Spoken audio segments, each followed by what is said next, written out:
Friends, so guys welcome to my YouTube channel VS medic classes. So friends, आज हम discuss करने वाले हैं पोस्चर। सो बेसिकली इस वीडियो में हम पोस्चर का जनरल इंट्रोडक्शन लेंगे और इस टाइप्स के बारे में बात करेंगे कि पोस्चर हमारा कितने टाइप्स का होता है।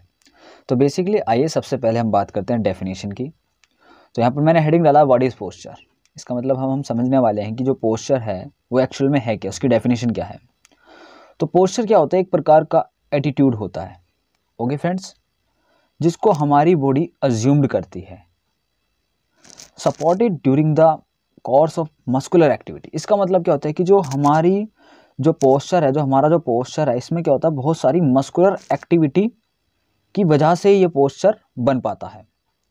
ऐसा क्या होता है गाइस? क्योंकि इसके अंदर कोऑर्डिनेटेड एक्शन होता है बहुत सारे मसल्स ऑफ ग्रुप का। क्योंकि सपोज आप खड़े हो, सपोज आप स्टैंडिंग में खड़े हो, फॉर एग्जांपल ये मैंने डायग्राम बनाया इस तरीके से, आप स्टैंडिंग में खड़े हो तो उस कंडीशन में क्या होता है कि आपकी जो बैक की मसल्स हैं थोड़ा सा वो भी वर्क करती हैं, और जो आपकी क्वाड्रिसेप्स मसल हैं वो भी वर्क करती हैं। ओके फ्रेंड्स, तो बेसिकली हम क्या कहेंगे, जो पोस्चर होता है ये एक प्रकार का एटीट्यूड होता है जिसको हमारी बॉडी अज्यूम करती है। ओके फ्रेंड्स, या तो पोस्चर क्या होता है, बेसिकली वो किसी ना किसी चीज़ के सपोर्ट में रहता है, किसी सपोर्ट से खड़ा है, या फिर अगर आप नॉर्मली बिना किसी सपोर्ट के खड़े तो सीधी सी बात है वहाँ पर मस्कुलर एक्टिविटी लग ही रही होगी। ओके फ्रेंड्स, सो गाइज अब हम बात करते हैं टाइप्स ऑफ पोस्चर की। बेसिकली सो पोस्चर जो होता है बेसिकली टू टाइप्स का होता है। एक होता है हमारा इनएक्टिव पोस्चर और एक होता है हमारा एक्टिव पोस्चर। एक्टिव पोस्चर हमारा फर्दर डिवाइडेड होता है स्टैटिक पोस्चर में और डायनेमिक पोस्चर में। ओके फ्रेंड्स, सो आइए डिस्कस करते हैं इनएक्टिव पोस्चर को। सो फ्रेंड्स, बेसिकली यहाँ पर इनएक्टिव का मतलब ये है कि वो पोस्चर जिसमें हमारी एनर्जी बहुत ही कम यूज़ हो, या फिर सिर्फ जो फंक्शन है उसके लिए ही एनर्जी यूज़ हो। जैसे कि यहाँ पर इनएक्टिव पोस्चर में आप देख सकते हो, these are attitude adopted for resting और स्लीप। मीन्स जब हम रेस्टिंग कंडीशन में होते हैं या स्लीप की सिचुएशन में होते हैं, तब जो पोस्चर होगा उस टाइम पर जो पोस्चर होता है उसको हम इनएक्टिव पोस्चर कहते हैं। और बेसिकली इन सब का जो मेन पर्पस होता है इन सब पोस्चर का, इसमें क्या होता है कि बहुत ही जो मस्कुलर एफर्ट है वो बहुत ही कम होता है, या फिर जो असेंशियली मस्कुलर एक्टिविटी होती है सिर्फ वो ही होती है। क्योंकि गाइज अगर आप स्लीप में भी हो तो कहीं ना कहीं आपकी जो इंटरनल ऑर्गन्स की जो मसल्स हैं, जैसे कि हमारा हार्ट है, उसकी मसल्स अभी भी वर्क कर रही हैं। तो मैं ये नहीं कहूँगा इनएक्टिव पोस्चर में कोई भी मसल वर्क नहीं करती। एसेंशियल मस्कुलर एक्टिविटी यहाँ पर रिक्वायर्ड होती है टू मेंटेन द लाइफ, हमारी लाइफ को मेंटेन रखने के लिए। ओके फ्रेंड्स, आगे देखते हैं इसमें क्या लिखा है बेसिकली। और जो इनएक्टिव पोस्चर है इसका हम यूज़ करते हैं ट्रेनिंग के लिए। ट्रेनिंग किस चीज़ के लिए? रिलैक्सेशन के लिए। मीन्स कभी कभी क्या होता है कि आफ्टर द लॉन्ग एक्सरसाइज के बाद हम इनएक्टिव पोस्चर में चले जाते हैं। ऐसा इसलिए होता है क्योंकि वहाँ पर हम रिलैक्सेशन ले रहे होते हैं। तो जब हम रिलैक्सेशन की कंडीशन में होते हैं, स्लीप की कंडीशन में होते हैं, उस कंडीशन को, उस टाइम पर जो हमारा पोस्चर होता है उसको हम कहते हैं inactive posture. Okay friends, guys हमने कंप्लीट किया इनएक्टिव पोस्चर। अब हम देखते हैं active posture. So guys basically जो एक्टिव पोस्चर होता है इसके अंदर क्या होता है, जो बहुत सारी मसल्स होती हैं, मैनी मसल्स क्या होती है, रिक्वायर्ड होते हैं maintain the active posture. Active posture को मेंटेन करने के लिए मैनी मसल्स का एक्टिव होना ज़रूरी है। मीन्स जब हम एक्टिव पोस्चर में होते हैं, मान लो अगर हम खड़े हैं, है ना, स्टैंडिंग में खड़े हैं, या फिर स्टार्टिंग पोजिशन जितनी भी होती हैं ज़्यादातर, उन सभी में क्या होते हैं, वो सब एक्टिव पोस्चर होते हैं।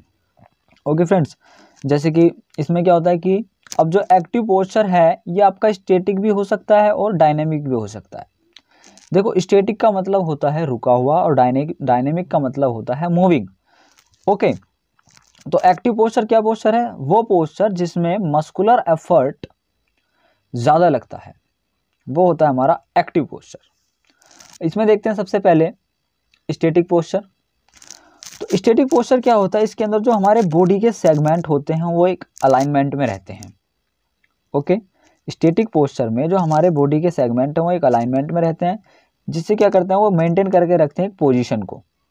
ठीक, मीन्स वो पोस्चर जिसमें हमारे बॉडी के सेगमेंट एक अलाइनमेंट में हो और हमारी पोजीशन को मेंटेन करके रखें, उसको हम कहते हैं स्टैटिक पोस्चर। जैसे कि एग्जाम्पल में स्टैंडिंग और सिटिंग, या लाइंग या नीलिंग। जब हम स्टैंडिंग में होते हैं, सिटिंग में होते हैं, लाइंग में होते हैं, नीलिंग में होते हैं, तब हम उस पोस्चर को कहते हैं static posture. Static posture is a type of active posture. यहाँ पर जो हमने अभी एक्टिव पोस्चर देखा है इसी के ही ये दो टाइप हैं। तो स्टैटिक पोस्चर कौन सा पोस्चर है? जिसमें बॉडी रुकी हुई है, बॉडी स्टैटिक है, जैसे कि स्टैंडिंग में, सिटिंग में, लाइंग में, नीलिंग में। ओके फ्रेंड्स, आगे देखते हैं डायनामिक पोस्चर। डायनामिक पोस्चर में क्या होता है कि जब हमारी बॉडी मूवमेंट करे, dynamic posture refers to posture in which body और इट्स सेगमेंट्स आर मूविंग। जिसमें क्या हो रहा है कि जो हमारी बॉडी और इसके सेगमेंट मूव कर रहे हैं, जैसे कि walking, running, jumping, throwing and lifting. जब हम इनमें से कोई सी भी एक्टिविटी करते हैं तब उस समय क्या होता है कि जब हमारी बॉडी मूवमेंट में है, बॉडी मोशन में है, तब उस टाइम पर जो बॉडी का पोस्चर होता है उसको हम कहते हैं डायनामिक पोस्चर। ओके फ्रेंड्स, अब बात आती है फ्रेंड्स स्टेबिलिटी की, कि जो हम पोस्चर है, जो हमारा पोस्चर है, वो पोस्चर किस बात पर डिपेंड करता है, या उस पोस्चर की जो स्टेबिलिटी है किन किन बातों पर डिपेंड करती है। तो फ्रेंड्स यहाँ पर सबसे पहले समझेंगे, यहाँ पर आपको पहले मैं क्लियर कर देता हूँ बेस ऑफ सपोर्ट क्या होता है। फ्रेंड्स ये वर्ड आने वाला है, यहाँ पर देख लीजिए, बेस ऑफ सपोर्ट। देखिए फ्रेंड्स, बेस ऑफ सपोर्ट का मतलब क्या होता है। बेसिकली सपोज कोई पर्सन है, ये इस तरीके से खड़ा हुआ है, यहाँ पर डायग्राम समझने की कोशिश करना फ्रेंड्स थोड़ा सा। अब यहाँ पर ये इस तरीके से खड़ा हुआ है, तो अब इसका अगर मैं पूछूं बेस ऑफ सपोर्ट क्या है, तो यहाँ से और यहाँ तक ये जो बीच का स्पेस है, ये वाला, सपोज मैंने इसको एक्स डिस्टेंस माना, तो ये जो इसका बीच का ये जो स्पेस है, इसकी आउटलाइन से, मीन सपोज इसका ये शूज़ है, तो शूज़ की जो बाहर वाली जो आउटलाइन है वहाँ से, और इधर वाला जो शूज़ है इसकी बाहर वाली आउटलाइन है यहाँ से, इन दोनों के बीच का जो डिस्टेंस होता है वो होता है हमारा base of support. Okay friends, अब यहाँ पर कंडीशन ये है, एक पर्सन ये है, इसका बेस ऑफ सपोर्ट ये है। यहाँ पर मैं दूसरा पर्सन बनाता हूँ फ्रेंड्स, एक पर्सन ये है, तो अब आप देख रहे हो इसका base of support suppose y है, तो ये हो गया इसका बेस ऑफ सपोर्ट। तो इसमें क्या हो रहा है कि जो ये x वाला है और ये y वाला है, इन दोनों में डिफरेंस आया एक, मतलब कि जो x है इसका बेस ऑफ सपोर्ट ज़्यादा है और y वाले का बेस ऑफ सपोर्ट कम है। तो यहाँ पर अगर क्वेश्चन पूछा जाए कि इन दोनों में से किसकी स्टेबिलिटी ज़्यादा है, तो गाइज यहाँ पर x वाले की स्टेबिलिटी ज़्यादा है, स्टेबिलिटी इसकी ज़्यादा है। क्यों ज़्यादा है गाइज? क्योंकि इसका बेस ऑफ सपोर्ट ज़्यादा है। गाइज ऑब्वियसली बात है कि जिस पर्सन का बेस ऑफ सपोर्ट ज़्यादा होगा, या फिर वो पर्सन उस पोजीशन में खड़ा है जिसमें बेस ऑफ सपोर्ट ज़्यादा है, तो इसका मतलब क्या हुआ कि जो उसकी स्टेबिलिटी है वो ज़्यादा है। ओके फ्रेंड्स, तो इसका मतलब ये निकल करके आता है कि जो हमारा बेस ऑफ सपोर्ट है या जो हमारी स्टेबिलिटी है वो कहीं ना कहीं बेस ऑफ सपोर्ट पर डिपेंड करती है। और ये जो रिलेशन निकल करके आता है बेसिकली आता है डायरेक्टली प्रोपोर्शनल का, मीन्स जितना ज़्यादा बेस ऑफ सपोर्ट होगा उतनी ज़्यादा स्टेबिलिटी होगी। अगर बेस ऑफ सपोर्ट ज़्यादा होगा तो स्टेबिलिटी ज़्यादा होगी, बेस ऑफ सपोर्ट कम होगा तो स्टेबिलिटी कम होगी। ओके फ्रेंड्स, गाइज अब दो फैक्टर और होते हैं बेसिकली, COG। सबसे पहले बात करते हैं COG क्या होती है। गाइज इसको हम कहते हैं सेंटर ऑफ ग्रेविटी, या फिर आप इस चैप्टर के अंदर इसको centre of mass of the body भी कंसीडर कर सकते हो। ओके फ्रेंड्स, तो सबसे पहले देखते हैं कि जो ह्यूमंस की सेंटर ऑफ ग्रेविटी होती है ये कहाँ पर होती है। सपोज कोई पर्सन है, ह्यूमंस की सेंटर ऑफ ग्रेविटी क्या है, वो जो पर्सन है खड़ा है, स्टैंडिंग पोस्चर में खड़ा है, तो उसकी जो सेंटर ऑफ ग्रेविटी है वो लाई करती है जो हमारी सैक्रल वर्टिब्रा होती है, जो हमारी S2 वर्टिब्रा होती है ना, उस पर लाई करती है बेसिकली।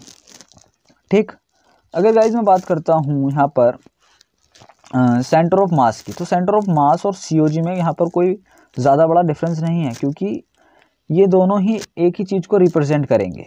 तो अगर आगे चलकर हम इस चैप्टर में COG बोलें या सेंटर ऑफ मास बोलें तो इन दोनों में कोई डिफरेंस नहीं है। ओके फ्रेंड्स, गाइस अब हम बात करते हैं कि जो centre of mass is not fixed and change in different posture such as sitting and kneeling. इस पॉइंट में क्या कह रहा है कि जो हमारा सेंटर ऑफ मास है वो फिक्स नहीं रहता, क्योंकि जब हम सिटिंग में हैं, नीलिंग में हैं, या फिर हम किसी अदर पोस्चर में, तो डिफरेंट पोस्चर पर डिफरेंट सेंटर ऑफ मास होता है। ऐसा क्यों हो रहा है गाइस? क्योंकि जब हम खड़े हैं तो जो सेंटर ऑफ मास है वो चेंज होगा। क्यों चेंज होगा? क्योंकि लाइन ऑफ ग्रेविटी चेंज होती है। ओके फ्रेंड्स, तो इसका कंक्लूजन ये निकल के आया कि सेंटर ऑफ मास जो होता है वो स्टेबल नहीं होता। जैसे ही हमने अपनी पोजीशन चेंज करी, सेंटर ऑफ मास भी चेंज हो जाएगा। फॉर एग्जांपल, अगर हम सिटिंग में हैं, सिटिंग से हम नीलिंग में जाते हैं, तो वहाँ पर जो हमारा सेंटर ऑफ मास है वो चेंज होता है। सो गाइज आज की वीडियो में सिर्फ इतना ही, मिलते हैं नेक्स्ट वीडियो में।